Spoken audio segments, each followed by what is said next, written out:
Hello বন্ধুরা, তোমরা কেমন আছো? আমিও ভালো আছি। রোজকারের মতো আরেকটা ভিডিও ব্লগ নিয়ে তোমাদের সামনে হাজির হয়েছি। তো দেখো, আজকে আমি ছাদ বাগানে কোনো কাজই করি না, তো তেমন কোনো, তবুও যেটুকু করছি তো তোমাদের সাথে শেয়ার করছি।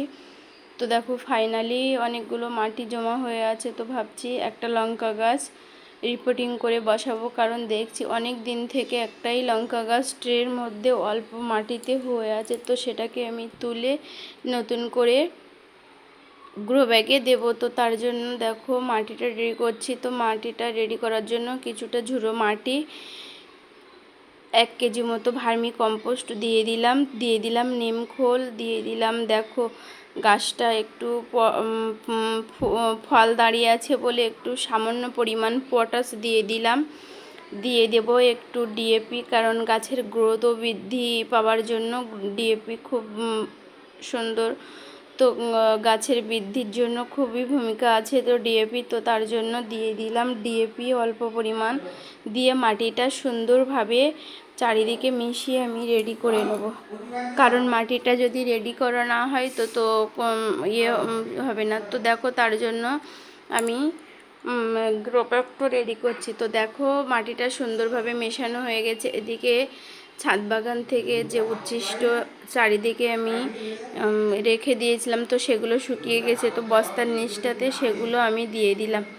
আর এরপরে দিয়ে দিলাম মাটি, সুন্দরভাবে মাটি, যে মাটিগুলো রেডি করে রেখেছি মাটিগুলো সাজিয়ে নেব, কারণ এই রকম দেখা গেলে গরমের সময় তো গাছ লাগাতেই পারছি না, কারণ ছাদের ওপরে সেইভাবে আমার কিছু করা নেই। তো তার জন্য অন্য গাছ রেডি করতে পারছি না। তো ভাবছি একটু বর্ষাই পড়ুক, তো তখন না হয় ছাদ বাগানে বেশি করে কাজ করা যাবে। তো দেখো এদিকে মাটিগুলো সুন্দর সাজিয়ে নিচ্ছি। তো মাটিগুলো সাজিয়ে নেওয়ার পরে আমার দেখো এদিকে কলার খোসা যেগুলো শুকিয়ে রেখেছিলাম, তো সেগুলো সুন্দরভাবে ছোটো ছোটো টুকরো টুকরো করে মাটির সাথে ভেঙে আমি রেডি করে দিলাম। তো এদিকে দেখো প্রায় মাটি আমি অর্ধেকটা সাজিয়ে গাছটা আমি তুলে আনবো। তো গাছটা তোলার সময় তোমাদের দেখাচ্ছি যে কীরকম গাছটা হয়েছিল অনেক দিন থেকে। তো দেখো বন্ধুরা, তোমরা তো দেখতেই পাচ্ছ যে লঙ্কা গাছটা একটাই লঙ্কা, তো লঙ্কা গাছটা চেহারাটাও খুব একটা খারাপ নেই, ভালোই আছে। তো দেখো অনেক দিন থেকে অভাবে তো দেখো তুলেই নিয়ে এলাম একটা।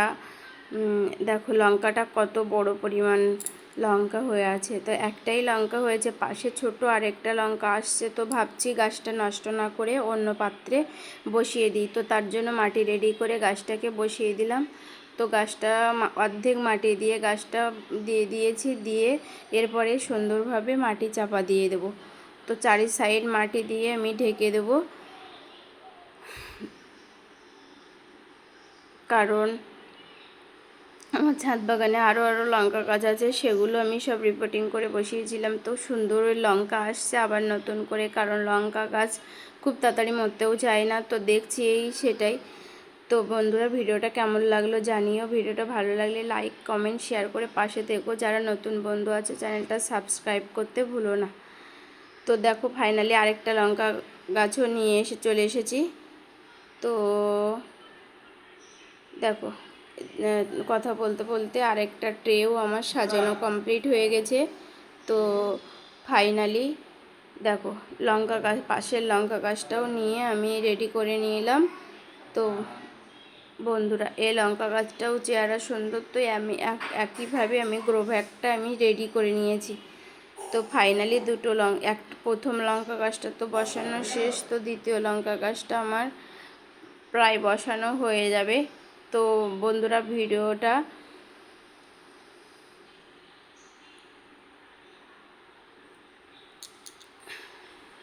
তো দেখো এদিকে লঙ্কা গাছ রেডি করে আমি লাস্ট ফাইনালে আমি এটা জল দিয়ে দেবো, কারণ জল না দিলে গ্রো ব্যাগটা, তো গাছগুলো 2-1 দিন আমি ছায়া স্থানে রেখে দেবো, কারণ সবে রিপোর্টিং করে বসানো হয়েছে। তো গাছের একেবারে রৌদ্রে দিলে গাছগুলো শুকিয়ে যাবে। তো দেখো ফাইনালি জল দিয়ে আমি রেডি করে নিলাম গাছগুলো।